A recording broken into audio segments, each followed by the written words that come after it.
사이먼하이다는 세 번째 시간 지위와 역할 시작합니다. 자, 오늘 배울 내용입니다. 오늘은 크게 네 가지 정도의 개념을 배울 건데요. 일단은 지위에 대해서 배울 거고요. 지위는 두 가지가 있어요. 귀속지위, 성취지위. 그리고 역할, 역할 행동, 역할 갈등에 대해서 배울 건데 오늘 배울 내용은 쉽습니다. 아주 쉽고요. 사실 왜 고등학생들한테 이걸 가르쳐야 되는지 선생님은 좀 의문인 내용입니다. 오늘 배울 내용이 사실 사회학에서 있죠. 대학교에서 배운 사회학. 여기서는 이제는 크게 중요하지 않은 내용이에요. 오직 고등학교 교과서에만 실려있는 그런 내용이라고 할 수 있는데 1930년대쯤에 나온 그런 이론입니다. 옛날 사회에서는 어떤 이런 개념들이 그 당시의 사회 현상을 설명하는데 어떤 통찰력이나 이런 거를 줄 수 있었을지 몰라도 지금 좀 현재 사회를 설명하기에는 좀 낡은 이론이 아닌가. 낡은 이론일 뿐더러 그닥 사람들한테 통찰력을 주지 못한다. 뭐 선생님의 뭐 개인적인 생각이고요. 하지만 수능에도 맨날 나오거든요. 이게 그렇기 때문에 잘 기억해 두는 게 수능을 치는 데는 의미가 있겠죠. 자, 그럼 오늘 배울 개념을 얘기를 해보도록 하겠습니다. 일단 지위라는 게 있었죠. 그리고 역할이라는 게 있었어요. 지위는 뭐냐면요. 개인이 사회 속에서 차지하는 위치예요. 위치.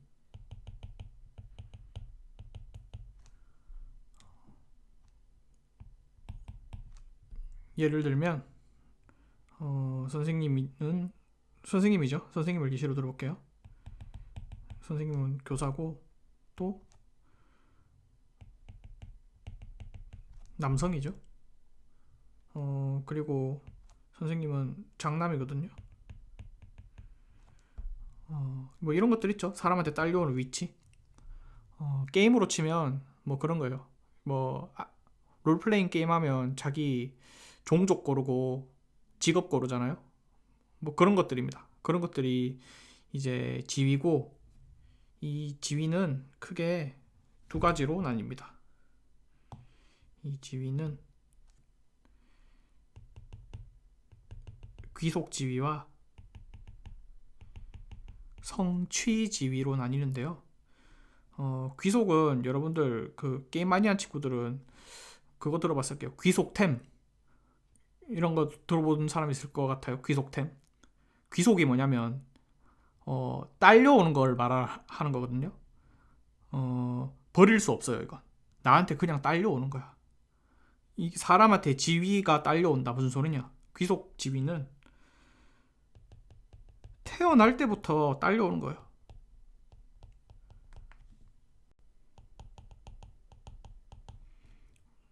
그럼 성취지위는 반대겠죠. 성취지위는 내가 노력해서 얻은 지위를 말을 하는데요. 자, 그러면 여기 앞에 교사, 남성, 장남 중에 귀속주의는 뭘까요? 태어날 때부터 딸려오는 거? 이거겠죠. 남성, 장남. 반면에 성취주의는 교사겠고요. 자, 그런데 이 노력이라는 게 엄청난 노력을 얘기하는 게 아니거든요. 이거 뭐 두 가지 구분하는 게 사실 교육적으로는 그렇게 큰 의미가 없는데 수능에서는 의미가 있죠. 그래서 수능에서는 최대한 좀 장난질을 해서 여러분들을 많이 틀리게 만들어야 되기 때문에 좀 이상한 예시를 많이 만들어서 장난을 많이 치거든요. 그래서 좀 유치하지만 이런 거를 좀 잘 알아놓을 필요가 있습니다. 성취지에서 노력은 엄청난 노력을 얘기하는 게 아니에요. 선생님은 그냥 흔히 이렇게 얘기를 해요. 귀속지위는 침대에 그냥 평생도록 가만히 누워있어도 얻어지는 지위야. 태어날 때부터 아무 노력도 안 해도 돼요. 반면에 성취주의는 무언가를 노력을 해야 돼. 학생들이 많이 틀리고 헷갈려하는 예시가 학생이거든요. 학생은 귀속주의일까요? 성취주의일까요? 초등학생 이런 거. 학생도 성취지입니다. 왜냐하면 선생님 저는 뭐 딱히 노력 안 해도 학생인데요. 시간 지나니까 어, 학생이던데요. 여러분들은 엄청난 노력을 해서 지금 고등학생이 돼 있는 건 아니잖아요. 자, 근데 생각해 보세요. 여러분들 태어날 때부터 학생 아니었죠? 적어도 등교는 해야 학생이잖아요. 그렇죠. 이렇게 여기서 말하는 노력은 뭐 엄청난 노력을 얘기하는 게 아니고요. 귀속지위가 아니면 성취주의다. 이렇게 생각을 하면 될 것 같고요. 자, 그 다음에 역할은 뭐냐면, 역할은 지위에 딸려오는 기대입니다. 기대. 그런데 이 기대가 어떤 사회적인 기대인 거죠. 사람들이 생각하는 것들 있잖아요. 교사는 이래야 된다. 어떤 행동을 해야 된다. 예를 들어 뭐 교사는 수업 시간에 수업을 해야겠죠. 남성은 이래야 된다. 장남은 이래야 된다. 학생은 이래야 된다. 이렇게 어떤 사회적으로 사람들이 생각하고 기대하는 바가 있잖아요. 그게 역할입니다. 지위에는 여러 가지 역할이 있을 수 있겠죠. 그리고 역할 행동이라는 개념이 있습니다. 역할 수행이라고도 하는데요. 자, 이거를 역할을 실제로 행동하는 거를 역할 행동이라고 말을 합니다. 자, 그러면 선생님에 따른 역할은 수업 시간에 수업을 잘한다 이런 거였겠죠. 선생님이 실제로 수업 시간에 수업을 했어요. 잘했어요. 그러면 역할 행동을 한 거죠. 어, 이게 사실 별거 아닌데 많이 틀려요. 수능에서 이제 어떤 예시를 주고 밑줄을 치고 뭐 설명을 하거든요. 뭐 이렇게 글을 적어놔요. 뭐 김동현이라는 사람은 뭐뭐를 하고 어쩌고 저쩌고 뭐를 했다 해놓고, 자, 선생님은 이제 수업 시간에 수업을 했다 여기에 밑줄 치고, 자, 이 기억은 자 역할이다 이렇게 막 적어놔요. 그럼 틀린 거죠. 왜냐하면 선생님은 진짜로 수업을 하는 거죠. 그럼 이거는 역할이 아니라 역할 행동이죠. 되게 유치하게 문제가 나옵니다. 이런 식으로. 자, 이 역할 행동은 어, 내가 잘했어요. 잘하면 보상이 주어지고, 잘하지 못하면 제재가 주어지겠죠. 너무 당연한 소리죠.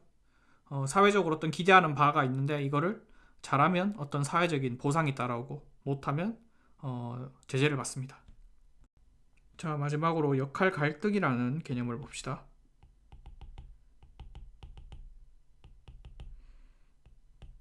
역할 갈등은 뭐냐면, 자,